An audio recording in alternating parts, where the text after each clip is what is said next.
As you pass through the museum later on, you're going to witness magnificent displays and specimens.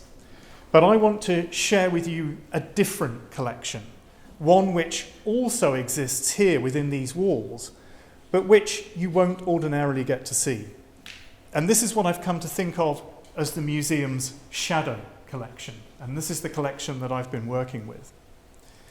And it's made up of the bodies that inhabit the institution, but which the institution does not publicly acknowledge. And it forms an invisible other to the museum's public collection.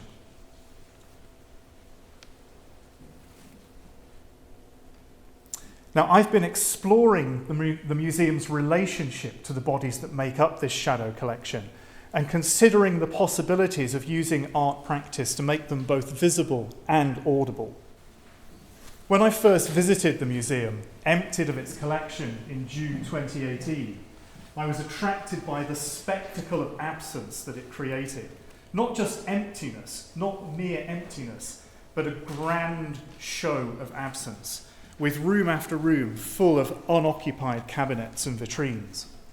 And the empty cabinets themselves became the museum's exhibits, and through them it continued to assert its authority.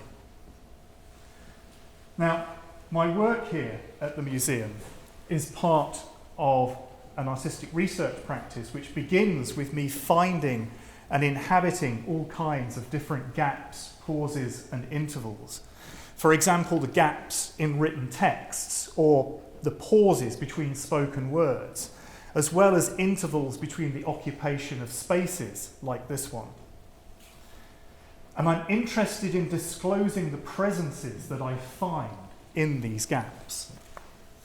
And in particular, the way that institutions like the museum treat the bodily presences that they don't recognise as legitimate. And in this case, that means specifically the bodies that the museum regards as pests or infestations. And I want to begin by introducing you to the creatures that formed my introduction to this all but invisible and inaudible world.